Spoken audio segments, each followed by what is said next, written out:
nggak ada hawa permusuhan di situ. Ya beda pendapat, saling tukar pendapat, saling sindir, tapi ya masih tetap hangat dan bersahabat.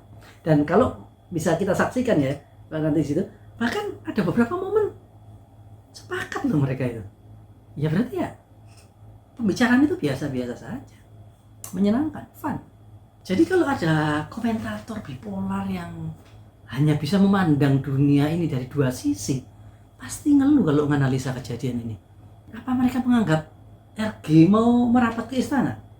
Rasanya ya nggak masuk akal ya. Sama mustahilnya dengan pandangan bahwa pihak istana mencoba merangkul oposisi yang kritis karena ini menjelang 2024. Tidak masuk akal. Hari ini saya akan mengawali video saya dengan sebuah tebak-tebakan. Roti-roti apa yang bikin orang pusing? Ya.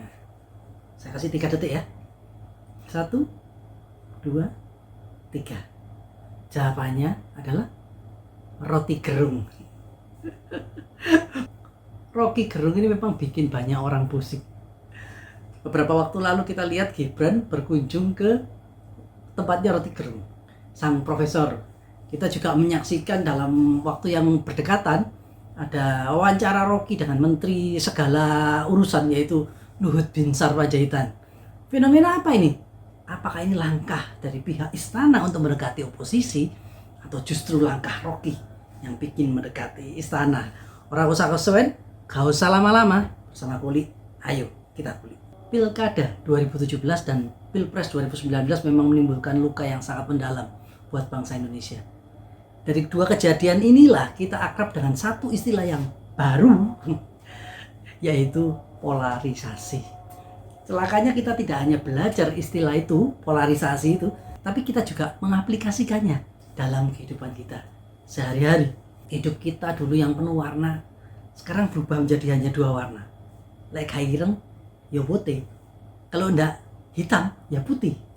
Bahasa Indonesia yang kaya dengan istilah-istilah hubungan antar manusia, sekarang kosakatanya tinggal 2, kawan atau lawan.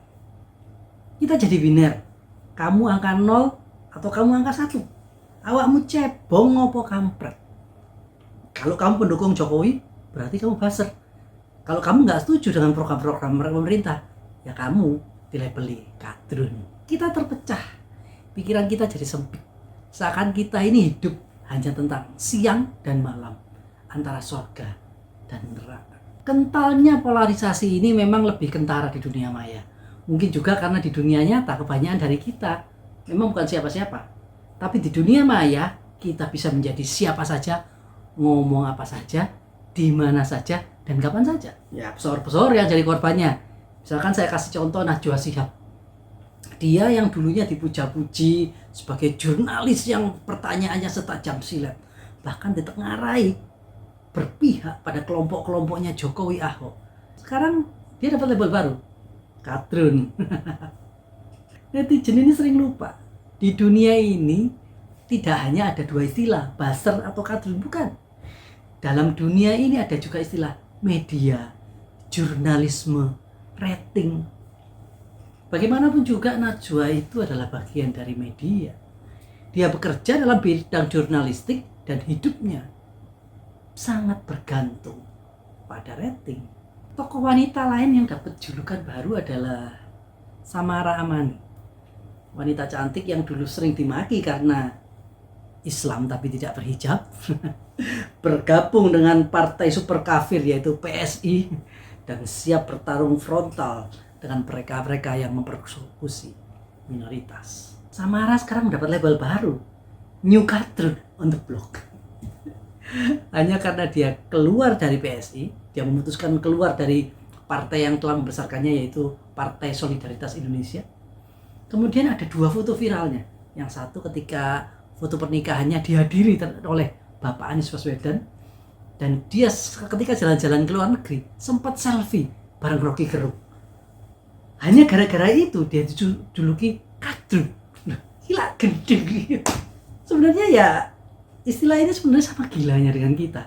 Yang dulu mengolok-olok Fadlizon, waktu itu dia foto di depannya salah satu tokoh komunis waktu di Rusia gitu ya. Wah, ternyata Fadlizon memihak komunis, pro komunis. Ini kan sebenarnya sama aja. ada tokoh yang lain.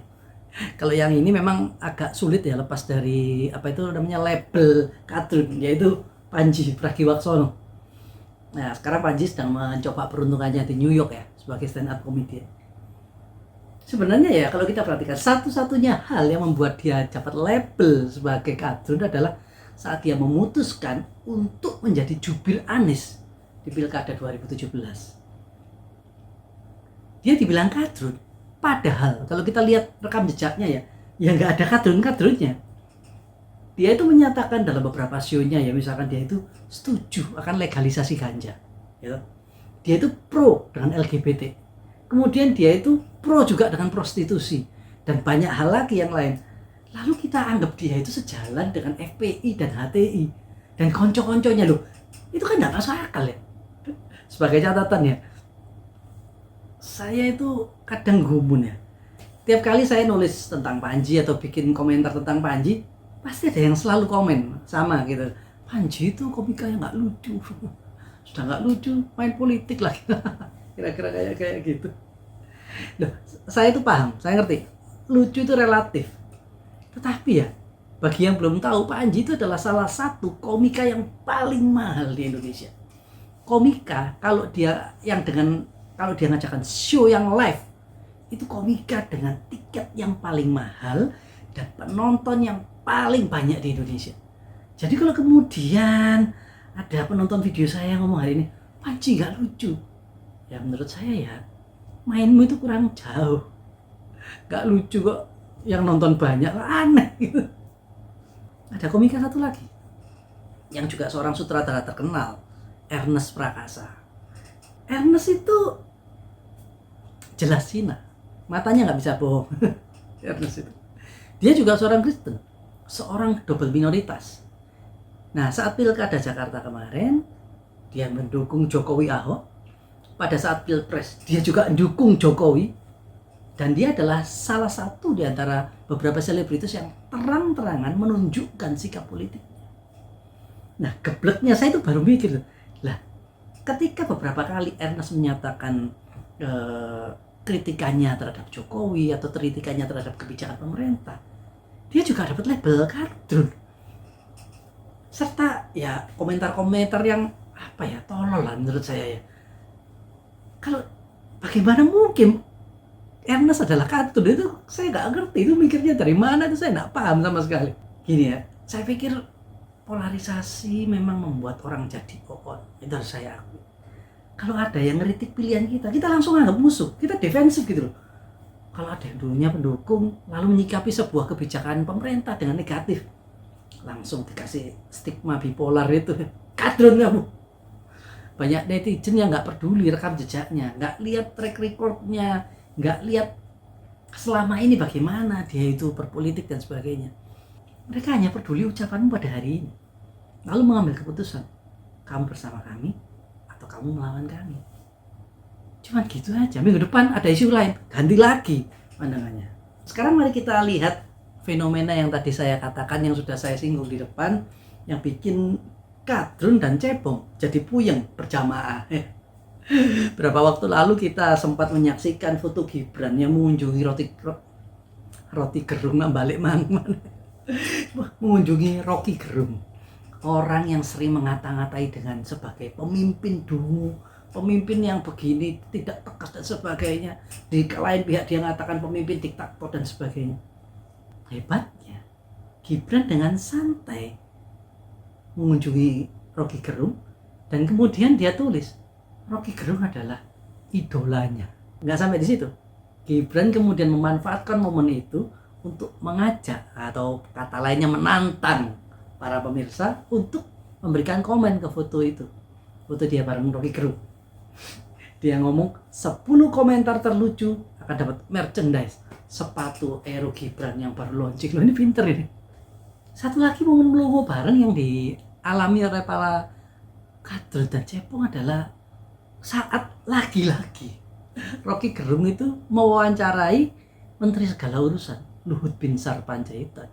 Sebenarnya adalah salah satu menteri yang paling banyak dikritik juga oleh Rocky Gerung. Saya nggak tahu ya, Kulikers di sini apakah ada yang sudah nonton videonya Rocky Gerung ketika wawancara Luhut Binsar Panjaitan. Tapi ini memang tayangan perdana ya di RG Channel, ini baru channelnya. Saya sih udah nonton. Pembicaranya santai aja. Ya awalnya memang kaku ya, karena Rocky Gerung itu kan memang dasarnya bukan apa ya, dia bukan pewawancara, dia kan biasa ngomong. Nah, ketika wawancara memang pertama-tama kaku, tapi setelah itu ya santai, banyak apa itu guyonan dan sebagainya gitu loh. Nggak ada hawa permusuhan di situ. Ya beda pendapat, saling tukar pendapat, saling sindir, tapi ya masih tetap hangat dan bersahabat. Dan kalau bisa kita saksikan ya nanti di situ, bahkan ada beberapa momen sepakat loh mereka itu. Ya berarti ya pembicaraan itu biasa-biasa saja, menyenangkan, fun. Jadi kalau ada komentator bipolar yang hanya bisa memandang dunia ini dari dua sisi, pasti ngeluh kalau menganalisa kejadian ini. Apa mereka menganggap RG mau merapat ke istana? Rasanya ya nggak masuk akal ya. Sama mustahilnya dengan pandangan bahwa pihak istana mencoba merangkul oposisi yang kritis karena ini menjelang 2024. Nggak masuk akal menurut saya. Kita semua pasti pernah dengar pemeo ya, politik itu cair. Ya kalau di Indonesia menurut saya sih cairnya sudah kebablasan ya, sudah berarti sudah seperti benda gas gitu ya, saking cairnya sampai seperti benda gas nyampur enggak karu-karuan. Ibaratnya misalkan ada yang ngentut gitu ya, ada partai A ngentut ya, kemudian baunya tercium sampai ke partai B, partai C, partai D, tapi nanti yang dituduh ngentut partai E. Ini saking cairnya saya terang-terang agak merasa lucu ya, sambil apa prihatin itu sini mas ini ya sini ya. Saya tuh prihatin karena banyak netizen kita itu yang baper dalam politik gitu loh, sambil menganggap politik itu sesederhana hitam putih tadi. Padahal ya kita kalau perhatikan, kita itu sudah dipertontonkan dengan cairnya politik Indonesia beberapa tahun terakhir. Kita lihat deh, Mahfud MD itu tahun 2014 jadi ketua tim suksesnya Prabowo. Waktu Prabowo versus Jokowi jilid 1 kan. Lah, tahun 2019 berbalik arah. Dia hampir jadi wapresnya Jokowi. Kita tahu waktu dia sudah pakai baju putih kan, sebelum akhirnya ditikung oleh Pak Ma'ruf Amin ya. Lah lucunya juga, Ma'ruf Amin itu adalah yang sekarang jadi wapresnya Jokowi, itu adalah seseorang yang dianggap paling bertanggung jawab terhadap demo 212 dan semua sequel-sequelnya itu. Demo yang sukses menjerumuskan Ahok ke balik jeruji besi gara-gara kasus penistaan agama. Tapi yang duduk di puncak tangga drama politik Indonesia yang begitu cair ini menurut saya ya bergabungnya Prabowo dan kemudian dilanjutkan oleh Sandiaga Uno ke dalam barisan pemerintahan Jokowi saat ini. Ini drama puncaknya ini. Twist endingnya tuh bikin semua netizen itu sakit kepala, termasuk saya. Waktu kaget masuk Prabowo, masuk ke dalam pemerintahan dulu, dek. Kita lihat semuanya itu, jadi menurut saya gini lah, baper politik dan polarisasi adalah sebuah kebodohan buat saya. Loh, saya nggak menafikan ya, memang ada ideologi berbahaya dari HTI, FPI yang mencoba mengganti ideologi Indonesia, ya itu saya tahu itu berbahaya. Dan ada kroni-kroni yang berusaha menunggangi itu, saya ngerti. Tapi secara umum ya nggak semua seperti itu. Dan yang saya sedihkan sebenarnya adalah betapa banyak netizen kita yang terlalu gampang ketika ngasih label itu loh, label kadrun, stempel, cebong pada seseorang. Ya itu menurut saya sudah sangat berlebihan ya. Kita lihatlah yang tadi, Rocky Gerung bisa kolaps dengan LBP, Gibran bisa mengunjungi Rocky. Kita lihat ada PAN, Partai Amanat Nasional ya, P3, Golkar, bisa bikin koalisi, santai aja. Dan yang tadi, Ernest Prakasa dan Panji, rukun, ya kan? Padahal mereka kan waktu pilkada 2017 kan berseteru kan secara politik. Tapi mereka sudah santai lagi. Kita bisa cek lah video viralnya waktu itu, ramai sekali waktu ada Ernest dan Panji satu panggung diwawancari sama Bu Risma hari ini. Itu lucu banget, dan ada roastingan dan sebagainya. Nah sekarang Panji dan M sudah melupakan itu semua, itu masa lalu, dan mereka itu sudah bikin konten bareng, mereka itu sudah sering saling promo. Kalau ada satu bikin film, satu bikin tour, mereka itu saling promo gitu loh. Kenapa kok kita malah tetap bertengkar gitu loh? Kita itu mikir gitu loh, misalkan ada Anies foto sama 9 naga, wah komen. Ada beberapa tokoh politik duduk semeja pada saat perjamuan, wah komen lagi. Wah, saya bahkan tahu sendiri ya, ada grup-grup WA, ada yang grup WA sekolahan, ada grup WA kuliah, sampai hancur loh gara-gara pilkada dan pilpres kemarin. Bahkan ini ya katanya ya, ada pasangan yang bercerai gara-gara beda pilihan loh. Lah apa ngono loh. Saya nggak tahu ya bagaimana dengan pemirsa sekalian. Ini misal ya, ini seandainya ya, misalkan saya lagi tur ke Swiss kemudian ketemu Fadlizon, atau mungkin pas jalan-jalan saya lihat ada AI jalan-jalan di Pattaya, jalan-jalan sendirian gitu ya, saya pasti minta selfie gitu loh. Dalam beberapa hal saya terus terang ya, saya masih menghargai dialektika dari Rocky Gerung. Saya masih menyaksikan, bahkan saya memperhatikan akan logikanya orang-orang seperti misalkan Fahri Hamzah. Bahkan pesimisme orang seperti Faisal Basri ketika melihat keadaan ekonomi, saya masih bisa menghargai mereka dan mengambil banyak pelajaran dari mereka. Manfaatkanlah semua kesempatan. Lawang Gibran aja masih bisa promo kok, memanfaatkan fotonya bareng Rocky Gerung. Loh kok kalian masih baper? Lah banyol ya gitu. Ya terima kasih sudah menonton. Silahkan sampaikan komentar kalian di kolom komentar. Semua masukan dan kritikan akan saya baca kalau sempet ya. Bersama Kuli kita akan terus mengulik.